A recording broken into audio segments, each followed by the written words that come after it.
First up, Damon Nee, Senior Director of Product Design.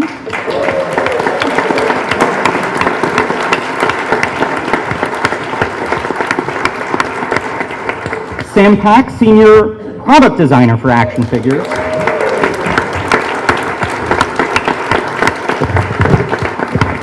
Terrence Iguchi, Product Designer for action figures.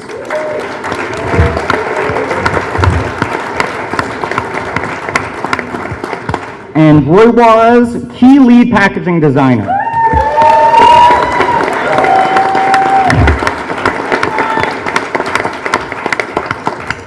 And I'd like to personally and heartfeltly blame the four of you for the amount of debt I have accrued based on all the products you have made. Damon, 2025, a year away, but you guys are already looking ahead to the horizon.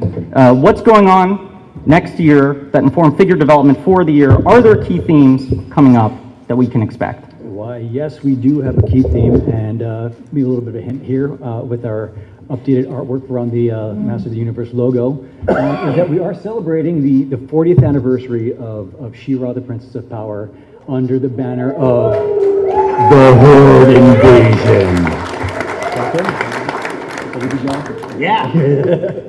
So yes, we'll be leading into a lot of the characters as they appeared in that content, especially leading heavily into those awesome villains. So you'll be seeing them interspersed within our product lines. Origins, specifically Cartoon Collection, is going to finally introduce She-Ra in the cartoon accurate look. It does look like you. More than a little. Melendi, I think you have a sample right there in front of you. There it is, sneak peek.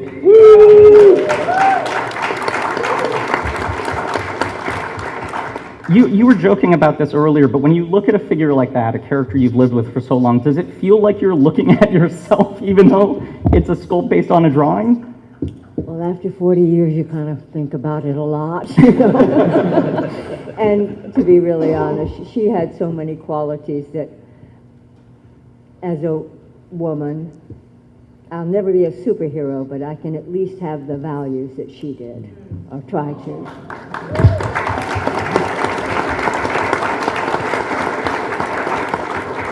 So beyond She-Ra, how else is this next wave going to expand the cartoon collection? So we always talk about breadth and depth in our Origins line. You know, there's so many versions and multiverses that exist in the He-Man and the Master Universe world.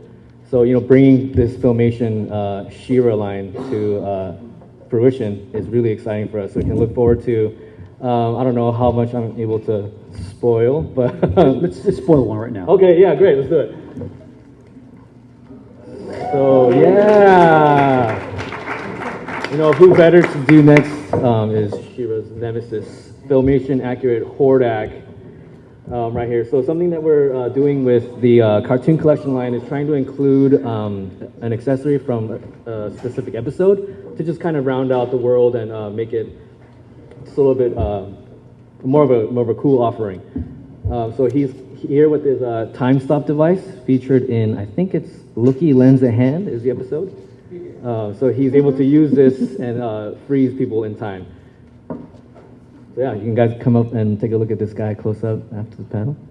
We've had a lot of Hordak and She-Ra figures over the years, obviously. From a design standpoint, what makes these two different? What are the things you found you were able to do for the first time with these figures? Well, first and foremost, we're trying to capture the cartoon look very accurately. And another thing for She-Ra is we're giving her that shield and a plastic cape. And for Hordak, if you guys remember the Origins version, the hood, the cowl on the back is part of the head.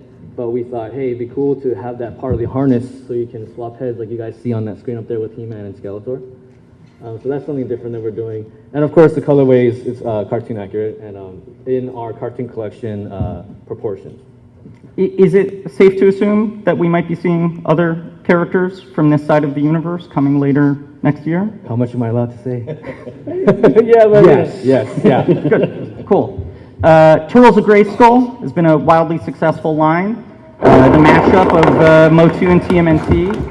Cam, as someone who has lived in both of these worlds, does it feel like two different friend groups hanging out together? Does it feel strange to see Leonardo and He-Man? I was so tickled when Scott reached out and said they were doing this crossover thing. I went, hey, maybe I am all that. But I'm going to share a little story about this crossover that started actually when I first did He-Man. I'd already been doing Leonardo and had already started the work on Liquid Snake for Metal Gear. And when fans found out about He-Man, now first of all, I am gay and I've been out since day one. So this thread starts with, okay, Cam Clark is gay. What? Yes, he plays all those superheroes. What? Well, does that mean that Leonardo is gay? Well, I don't know about that. But looking at He-Man in those furry underwear, and maybe Liquid Snake, I mean, he's kind of, all that. And this went back and forth with, wait, He-Man is gay? No, dude, the guy who plays him is gay. Well, what does that have to do with Leonardo? He's not gay. Well, listen, you can kiss my black ass. I mean, this was insane and went on for days. And so I'm just waiting for the rainbow crowd of action figures. You have, I think they gave you a sample here of the upcoming He-Man Yeah, check it out! for the Turtles of Grayskull line. That's been revealed already, and I think is up for pre-order, is about to be up for pre-order, but I understand you folks have a few new figures to show off for the first time. And as you can see, I modeled. Yes. Yes, we have more figures coming for Turtles of Grayskull, and we do have a sneak peek of a few figures, but there's a new theme. So we're introducing a new adversary for the heroes to compete against, and we're mutating them with a venomized ooze that changes the Snake Man into, is that too many layers? Into super powerful Snake Men. So if anyone's been by the booth already, you might have seen King Hiss in an overpowered form. So in order to combat these new iterations of the Snake Men, the heroes need to be augmented as well. And so taking a sneak peek here at Mech and Neck, Steve Redinger, the designer, envisioned him as being a knight in shining armor. And so he's literally steeled from head to toe. So he is safe from Fang and from Talon, and is able to compete against the Snake Men. Turtles of Grayskull is such a fascinating line because it has its own narrative and its own mythology that you folks are getting to build.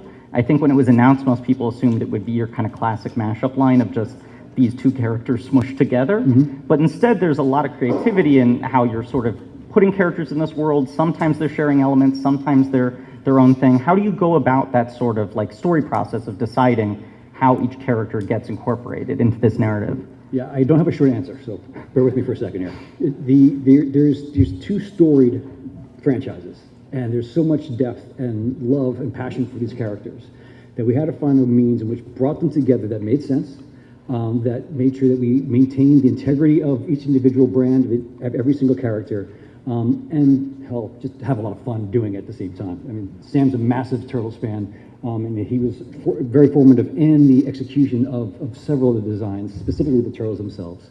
And the process is somewhat as you might think, okay, what are the roles these characters might play in their universes?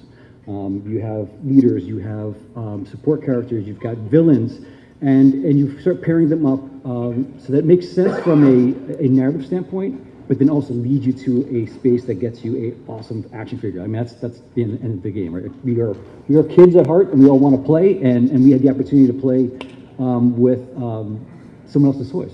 I think we have another reveal of one of the aforementioned supercharged Snake Men. Yes, we do. It is. Oh, but it's still my neck. I pressed it. It is the Bone Ratlor. And now you can see why we need to augment our heroes, because these guys are absolutely amazing. So Sam here did this design. You want to talk about that at all? Yeah, so you know, like Damon was saying, there are iconic things to a character that we want to keep, right? We want to keep, we want to stay, what's that word I'm looking for? You got to stay, you know, integrity, right? Keep the integrity. Ratlor is known for his neck that extends out. But I was thinking, you know, how could we exaggerate that? How could we make that more villainous? And, you know, if the ooze got on him, what would happen? And I was thinking, wouldn't it be awesome if his spine and his skull just came out of his face? So if you guys can see up there, I don't know if you can tell, but if you look on the side here, this little neck cowl piece is actually his snake head, and that spine and the skull head is just coming right out of his body. And you know, Steve really walked it home. I think he did a really good job with adding like the translucent plastic there, and I think it looks amazing. It's great. Yeah, both of the figures look incredible. I feel like certain people I've spoken to, anonymous people, keep asking when Orko's going to join the line, how you plan to make him the most exciting figure ever created. I just felt like I needed to pass that along. It was right here on the notes, I believe. Moving on to Masterverse, a line that has taken up a lot of real estate in my apartment. More Rattler looks here. And incredible packaging, talking about the new line look you were saying, the Snake Man Year 2 narrative. Yes, so for like year 2, we're also refreshing the packaging there. So you can see that the design is actually lightly inspired by the vintage Snake Man card there. If you look below the Turtles of Grayskull logo, you'll see like a nice striking image of a giant cobra, you know, very reminiscent of that Snake Man package right there. And then also we wanted to incorporate those 2 snakes in the top corners right there, just to give it more of that Motu effect or layers. And also, you know, we want to make sure that we capture the TMNT elements and details. So we're adding some green ooze that we have right there dripping down from the top card, going down, and also dripping down the logo there. And then finally, we wanted to add or emboss like this really nice scale pattern on the blister there. It's just kind of give it that final touch. Excellent work. I was premature in my excitement for Masterverse, over eager to get to that section. But part of that is, as a fan, I think a lot of us, for years, felt like 87 movie figures were never going to happen. We're impossible. We're off the table. It has been so exciting to see you folks work that in. We had the He-Man Skeletor, Evil Lyn this year. Beastman's about to come out, and I believe you have another 87 movie figure to reveal that might relate very directly to one of the people on this panel. Maybe. First time ever. There we go.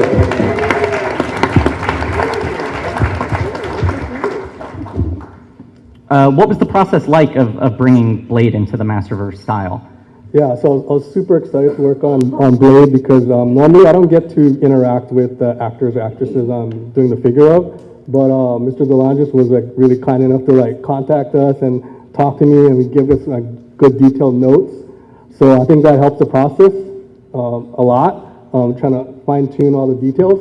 We're still in the process of making this figure, so that's all we have for now, but it's on a good path right now, and I'm super glad that I got to talk with him because from that conversations, I could get a sense of like how passionate he was for acting. I got a sense of what he was striving for the character, and also, you know, he's a weapons master, so like he's probably like the closest you're gonna come to an actor versus a actual master of the universe. So he can do all the stuff. So you know, it was awesome. Anthony Blade has had this huge legacy beyond the movie. There was a vintage figure and a classics figure, now the Masterverse figure coming out, but also mini comics, made an appearance in the Netflix series. But this is the first time there's been a figure that has a real accurate likeness to you. What has that process been like of going back and forth with the design team? Well, I'm very excited that you know, it has come to this fruition because as far as I'm concerned, this is the character that I work to portray and create in the film. The initial one, when I saw it, is that referred to as the classic? Classic. Okay, well, I wasn't impressed. It was basically, I looked like everybody else with a slightly different head, but not enough to look like me, so I knew they weren't going to pay me. The next one, well, it is, you know, I was there when Michelle was approving her Catwoman design, you know, and you know, they brought it in because she and I were training at the time, and she was looking at it and making comments, you know, and so I was just kind of going, well, okay, that won't be me for Masters of the Universe. And then a few years ago, I was contacted by some of the fans, and we're saying we're really trying to get a, I think it was the classic one, the second one, that is much closer to the wardrobe that I wore. Still not a very good likeness in the head, but it, you know, much closer to the chainmail. Anybody know what that chainmail was made out of? Anybody want to know? It was 10 6-foot lengths of pipe. Wow. I was wearing over 50 feet of pipe. It was very heavy. Looks great, doesn't it? I think it's why I don't have any knees to this day. But so it was the things we have to, you know, the things you do for art. But you know, I actually shot a little thing up at my ranch, holding the old figure and saying, "Don't let this be my legacy. Blade's not dead. He's up there hiding out as a sword master at Rancho Indalo." You know, and you guys came out with that. But this, when you contacted me about this, and this looks great. I mean, and thank you very much to the whole team, because when I saw the latest I said, you've put attitude into this, you know, you've put personality, and you know, this is very, I want one. Excellent job by everybody. I think the Ninja Turtle, I think the Leonardo action figure looks spooky. Don't you guys agree? I mean, do you see the resemblance? Identical twins. The Masterverse umbrella includes a lot of different sublines. The new Eternia line has been, I think, a fan favorite, where you reimagine a lot of characters, bring back a lot of influences. I think you have 2 new figures in New Eternia to show off today. Here we go.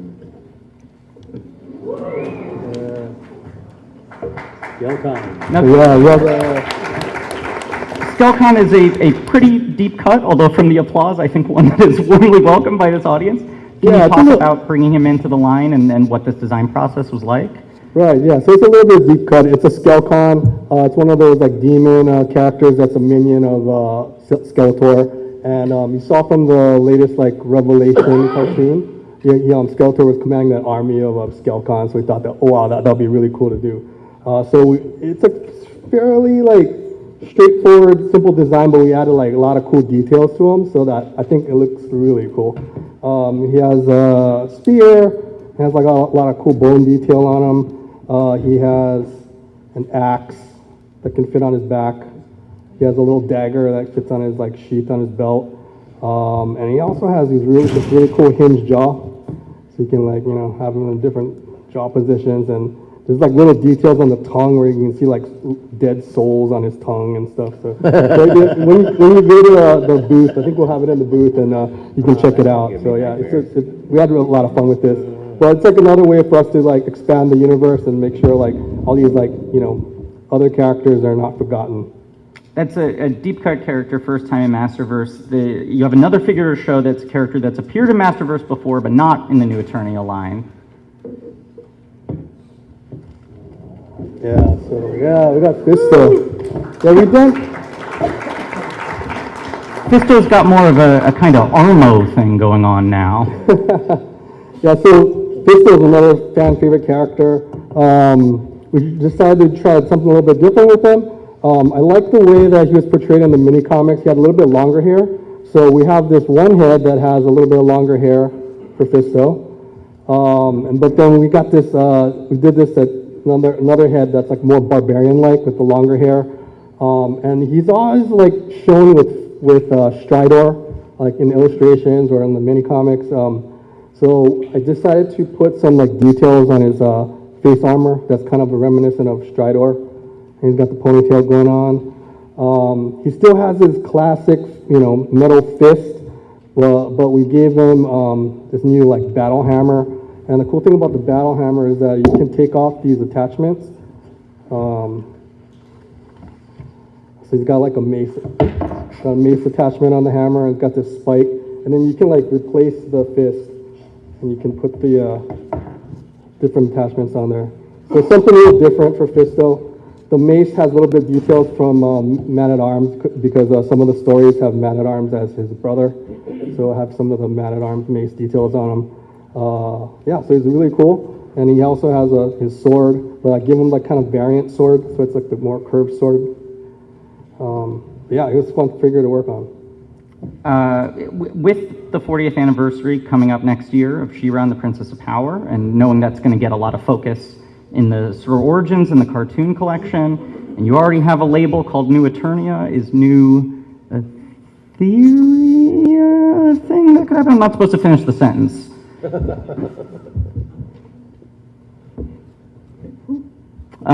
More looks at Fisto.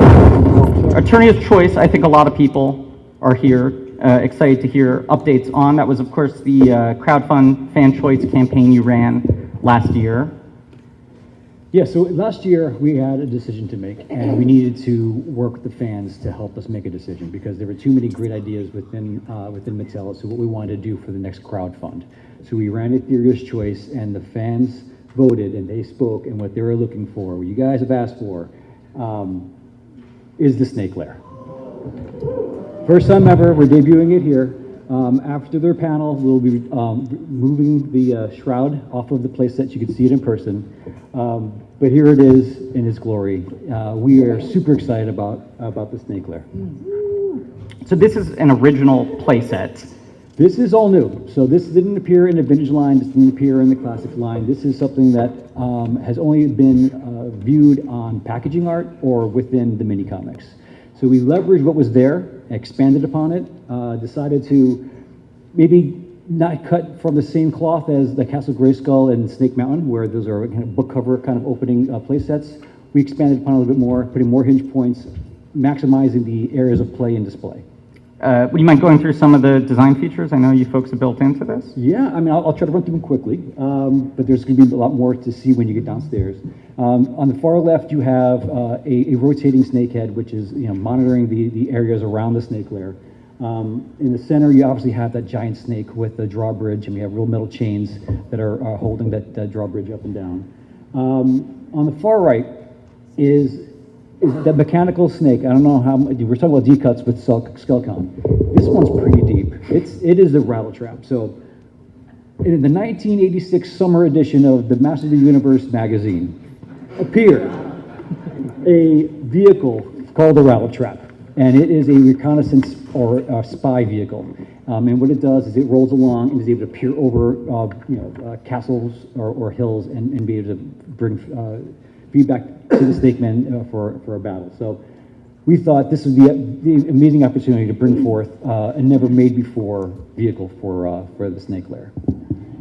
On the interior, and this is what we love about Masters of the Universe, is that it blends sci-fi and fantasy. And so we have those elements represented here. The more mechanical side on the left, where the rattle trap is docked, where you might have your maintenance or mechanics in there. And the centerpiece is obviously going to be the throne room for Lady Slither. There's 4 levels of play there. And on the far right side is that's the guest room. That's if you're a guest of the Snake Men, that you reside there, and if it's a long night, you might stay in the Iron Maiden there. It's they're gracious hosts, the Snake Men. And in the very bottom is where the hatchery might be, and those snakes hatch hungry. So you may not want to stay in the basement too long, but.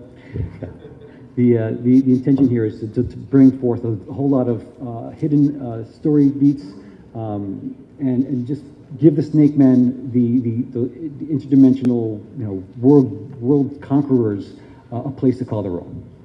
As you said, there were so many incredibly cool options in the Eternia's Choice vote, and I think some people were disappointed to see, even though Snake Lair was a worthy winner, did that mean that the other ones, the runner-ups, are not going to get made? Are those other design ideas potentially still in play?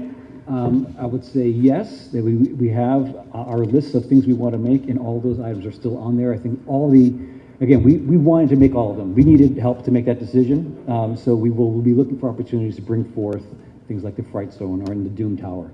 We want to make them. So it's just the cartoon attack track. The cartoon, that I love that. Yeah. I think that's an awesome vehicle, and yeah, we want to make it. We want to make more. I think we have a couple pre-orders to announce that are going to be going live. Oh, here's more rattle trap. I'm going to go blaze through this so we can get to your announcements? Oh, I'm sorry. Quickly, important. Scale. All right, so it is a sizable playset. Here it is next to Eternia. For those who might have that, you know how big that item is. The Snake Lair is a pretty good size playset. And the crowdfund launches August 12th. So more details to come. So y'all gotta get a bigger house for your collection. So these are the pre-orders that are about to go up, starting today. Starting today. Got a good sampling of Cartoon Collection, Turtles of Grayskull, Revolution, which perhaps I'm a little biased, but excites me a lot. Some new Eternia figures. This is exciting. These are figures we've seen before, but it's exciting to know we're even closer to getting them, and you've showed us some great reveals of things to come. Not to be greedy, is there any sense of what may be coming even further off in the future? Turtles of Grayskull opens a lot of opportunities, properties crossing over. Do we have anything? I don't know. Are there other sort of like franchises kind of adjacent in the 80s that maybe would fit well into a Motu world? And not to fish too deeply here. I could think of one. You know, could think of one? There's a brand that you know the design team we are super excited about. Yeah. Like you're mentioning, there's a lot of adjacencies in the fandom. Sure, overlaps. Yeah. Action adventure kind of brand. Sorry for the weather. I don't know what's going on I don't know, outside. thunder. Yeah. What's it, the thunder? There's a little bit of a thunder thing going on. Yeah. There's an iconic sword in that brand. Sure. Oh, yeah. Maybe it gives it away.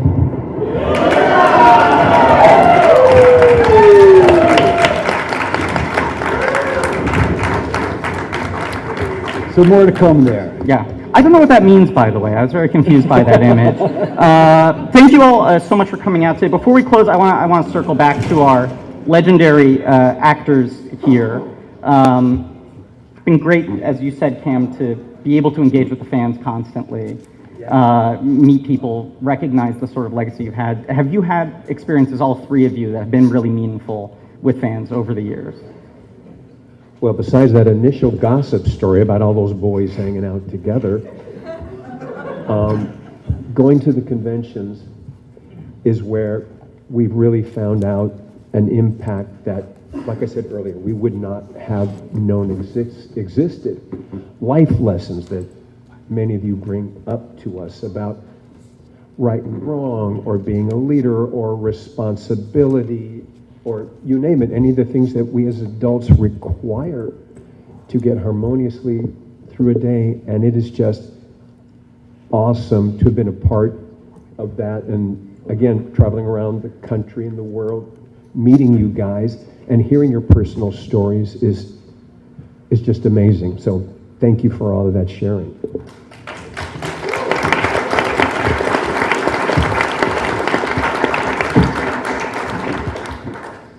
I'll probably tear up at some of these because I have received so many letters from the beginning of this series of how She-Ra, if She-Ra said something, it was believed by these kids. And throughout the years, then Comic-Cons came along, which was amazing because I got to meet a lot of these people. And they're the most wonderful fans in the entire world. I have so many stories that I could tell you, but I'll tell you one because it was the first one that I ever heard at a Comic-Con. It was one of the first Comic-Cons. And a young woman came up to me for an autograph.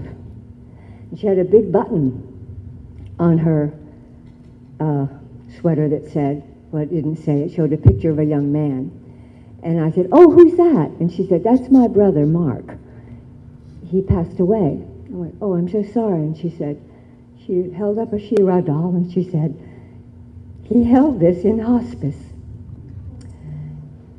Of course, I wrote down, she asked me to hold it, and I did. And this young woman is here today with her mom. I just can't believe it. She's a lovely person. All of you have been fantastic. Thank you.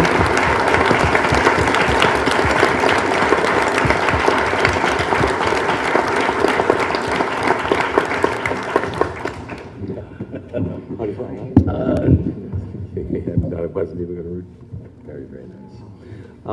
It has surprised me. I've been very, very fortunate in my career to have seen a lot of the world. I've been to 13 countries on 5 continents.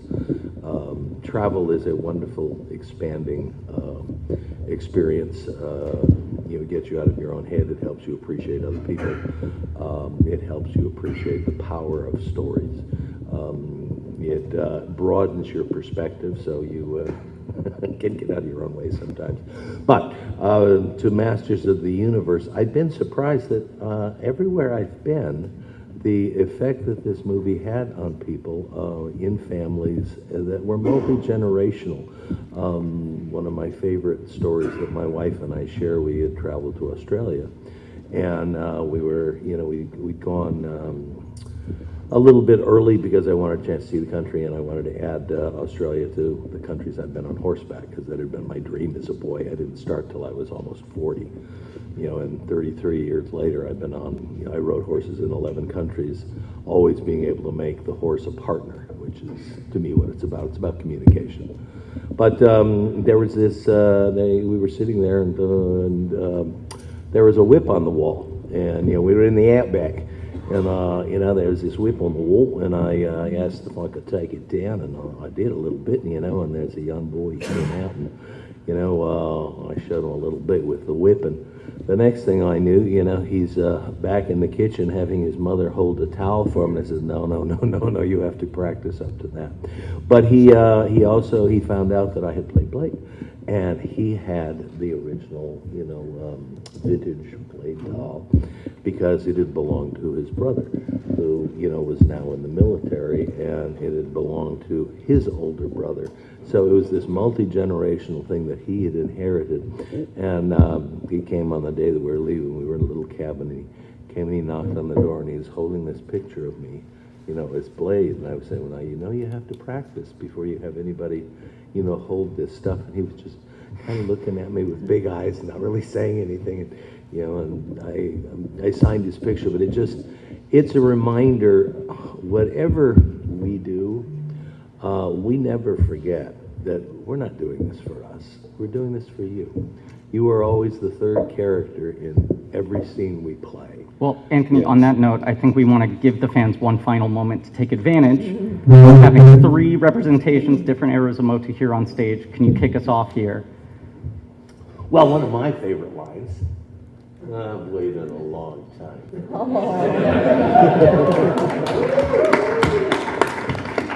Gesture of friendship and respect. Oh, thank you, Blade. I don't think they're going to let you keep it. I was kind of hoping for the whip.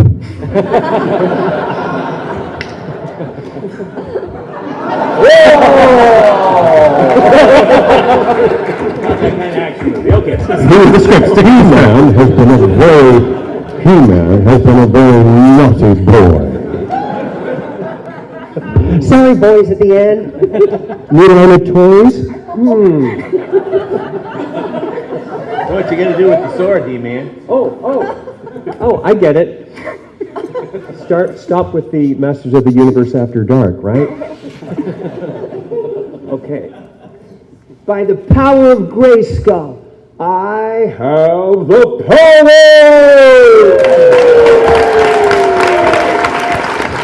Or, with the crossover, by the power of Grayskull, I have the total power!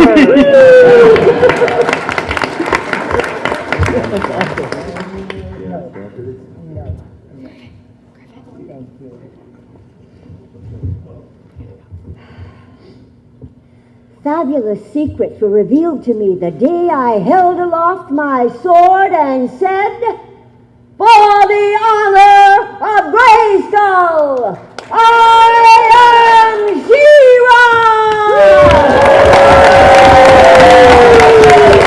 I don't think we're going to top that. Thank you all so much for coming out. And you can go to the booth and check out the snake will now be on display.